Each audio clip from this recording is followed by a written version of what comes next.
आप लोग का स्वागत है स्टडी क्लास में।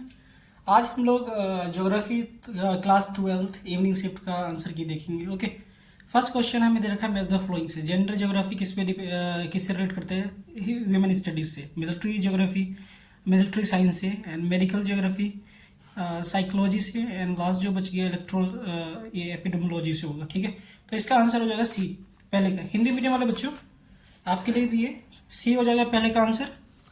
ओके, दूसरा क्वेश्चन इसमें कह रहे हैं विच of the following school thought did the great inside on lived experience. ठीक है, लिव्ड एक्सपीरियंस में बिहेवियरल काम करता है। ओके, व्यवहारिक वादी इसका आंसर है। ओके, क्वेश्चन नंबर तीसरा, which of the following is a pull factor of migration. Pull factor जो माइग्रेशन होता है बेरोजगारी के कारण होता है, तो गांव से शहर की तरफ खींचे जाते हैं जॉब के लिए, उसे पुल फैक्टर कहा जाता है। ओके, तो अनएम्प्लॉयमेंट के कारण होता है बेरोजगारी। ठीक है, तो तीसरे का आंसर है बेरोजगारी बी। ओके बच्चों, question number 4, which of the following is not economic factor influence the distribution of the population. ठीक है, इकोनॉमिक फैक्टर इसमें से कौन सा नहीं आएगा? तो सॉइल मिट्टी नहीं आएगा। ठीक है, तो आंसर है 4 का आंसर मिट्टी मृदा। ओके, फोर्थ का आंसर हो जाएगा बच्चों मिट्टी मृदा है। नेक्स्ट क्वेश्चन इसमें कह रहा है कि 5वां का which of the following is option correct divide the density population. तो पॉपुलेशन डेंसिटी कैसे निकालते हैं हम? पॉपुलेशन अपॉन में एरिया इंटू 100। ओके बच्चों, तो इसका आंसर हो जाएगा बी, सिंपल है फॉर्मूला बेस। हिंदी मीडियम वाला बच्चों बी आंसर हो जाएगा इसका। क्वेश्चन नंबर 3 स्टेटमेंट टाइप का है। 2 स्टेटमेंट दे रखा है, there 33 country in the low level human development. 33 देश ऐसे जो लो लेवल ह्यूमन डेवलपमेंट में आता है। ओके, दूसरा क्या, this country invest more social factor. ये बिल्कुल दिया हुआ है कि ऐसी कंट्री जो गरीब है, जैसे भारत भी इसी में आ जाता है, इस लगभग इसी कैटेगरी में आ जाता है। तो ये देश ज़्यादातर डिफेंस में पैसा खर्च करते हैं, ह्यूमन डेवलपमेंट पे सोशल डेवलपमेंट पे पैसा बिल्कुल खर्च नहीं करते। तो इसका मैं पहला स्टेटमेंट ठीक है, दूसरा गलत है बच्चों। पहला कथन सही है, दूसरा कथन बिल्कुल गलत है। Hindi medium, which of the following not a primary activities. ठीक है, देखो माइनिंग जिसमें हम मिनरल निकालते हैं, पेट्रोलिज्म जानवर पालते हैं, गैदरिंग ये हम जंगलों से फल कंदमूल को भी इकट्ठा करते हैं।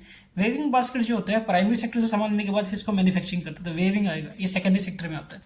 ओके, टोकरी बुनना सेकेंडरी सेक्टर में आएगा। ठीक है, कभी कभार इसको हम टर्सरी सेक्टर में भी ले लेते हैं, मगर ये सेकेंडरी ठीक है। नेक्स्ट क्वेश्चन नंबर 8, हमें डिफरेंट स्टेटमेंट दे रखा है और पूछ रहा है कि कौन सा सही है। ओके, प्राइमरी एक्टिविटी से रिलेट करता है इसमें। They involve the often primitive societies, इसे अधिकतर आदमकालीन समाज के लोग कहते हैं। रिक्वायर स्मॉल अमाउंट कैपिटल, ये ज़्यादा पैसा खर्च नहीं कर पाते क्योंकि पैसा होता ही नहीं, कहाँ से खर्च करें, बहुत कम पूंजी की आवश्यकता होती है इसमें। तो ये किस में होता है बच्चों? ये पेट्रोलिज्म में होता है। ठीक है, पशुचारण। ओके, इसमें इन्वेस्ट नहीं कर पाते ज़्यादा। मे भी इसमें आंसर ये भी हो सकता है, भोजन संग्रहण भी हो सकता है। ओके बच्चों, देखो क्वेश्चन नंबर 9 हमसे कह रहा है कि इसमें से कौन सा कैरेक्टरिस्टिक है लार्ज स्केल इंडस्ट्री का।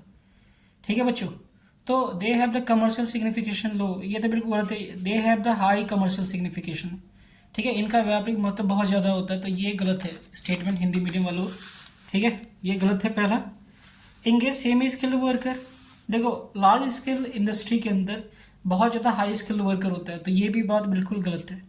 ओके, ये दोनों ही use high technology, need large market, जैसे एग्जांपल होंडाई हो गया, मारुति सुजुकी हो गया, टाटा हो गया। ठीक है, ये दोनों सेटिस्फाई करता है लार्ज स्केल इंडस्ट्री के लिए, तो आंसर होगा तीसरा चौथा। इंग्लिश मीडियम वाला बच्चों ये गलत दिया हुआ है। ओके, आंसर होगा 3rd एंड 4th। तो हिंदी मीडियम वाले आप देख सकते हो बी होगा आंसर। ओके, आपको नंबर मिल जाएगा और अटेम्प्ट किया होगा, तो ये गलती सीबीएसई की तरफ से हुआ है। Next question number 10, food processing example of which following industry. Agro based industry है फूड, ये आप लोगों ने पढ़ा होगा शायद 10th क्लास में भी, एग्रो बेस्ड इंडस्ट्री। ठीक है, तो आंसर होगा एग्रो बेस्ड इंडस्ट्री, कृषि आधारित उद्योग। 10वें का। 11वां, इसमें कह रहा है कि विच of the following industry depend on component of parts. ठीक है, डिफरेंट पार्ट्स पे डिपेंड करता है, इसे कहा था फुट लूज इंडस्ट्री बोला जाता है। आंसर डी हो जाएगा। ठीक है, क्वेश्चन नंबर 11 का स्वच्छंद उद्योग। क्वेश्चन नंबर 12, इसमें कह रहा है कि ये कौन सा करेक्टली मैच है बच्चों। देखो बाकी सारे गलत है, ये सही है सी। ओके, तो इसका आंसर हो जाएगा 12 का आंसर सी हो जाएगा बच्चों। In which of the following group state Sino Tibetan language are spoking. ठीक है, मॉर्निंग में आया था ऑस्ट्रिक लैंग्वेज आया था और इवनिंग में दिया है सीनो तिब्बतन। तो ये कहाँ पे बोला जाता है? बिहार, उड़ीसा, आसाम और नॉर्थ ईस्ट में और म्यांमार में बोला जाता है। ठीक है बच्चों, तो इसका आंसर हो जाएगा B, Bihar, Orissa, Assam. Question number 12 कह रहा है कि read the following objective regarding the national youth policy 2040 carefully. देखो बच्चों ये सारे ऑप्शन जो दे रखा है हमें यहाँ पे, ये सारे ही गलत है। नेशनल यूथ पॉलिसी 2040 जो बनाया था इसमें चारों ही आएगा, चारों ही इसके ऑब्जेक्टिव थे। ओके, तो इसका आंसर जो होगा सारे ही सही है। अब मे भी अगर चाहे तो क्वेश्चन ये सही हो सकता है, मगर मेरे हिसाब से जो ऑप्शन बिल्कुल ठीक है, चारों के चार ही ऑप्शन सही है ऑब्जेक्टिव। ठीक है, तो 2 गलती हुआ है बच्चों पेपर में। नेक्स्ट ये हमारा पैसेज बेस है, टाइप्स ऑफ फार्मिंग पे दिया हुआ है एंड 15 से 70। ये आप पढ़ोगे तो आंसर निकल जाएगा बच्चों। ठीक है, तो हम टाइम पास नहीं करते, मैं बताता हूँ आपको कि मैं कर चुका हूँ सॉल्यूशन। कह रहा है विच of the following crop dry land farming. Dry land पे कौन सा क्रॉप किया जाता है? तो गौर एंड रागी किया जाता है। ठीक है, गवार व रागी किया जाता है। ओके, हिंदी में वाले बच्चों आप भी देख लो। क्वेश्चन नंबर 16 कह रहा है वर्षा निर्भर कृषि का दूसरा नाम क्या है? ठीक है, तो इसको बरानी भी बोला जाता है, बरानी।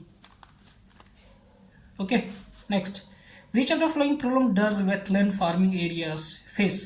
जहाँ पे बारिश अधिक होती है तो वहाँ का लैंड क्या होता है? वेटलैंड होता है। तो वहाँ पे ज़्यादा बाढ़ आता है और सॉइल इरोजन होता है, मतलब कि मृदा अपरदन बहुत ज़्यादा होता है। ओके, तो इसका आंसर होगा बच्चों सी, क्वेश्चन 70 का बाढ़ और मृदा अपरदन होगा बच्चों। ठीक है बच्चों, अगर आप लोगों को अच्छा लगा होगा और हमारा समझाने का तरीका आप लोगों को समझ में आएगा बच्चों, तो हमारे चैनल को सब्सक्राइब जरूर करना। धन्यवाद बच्चों।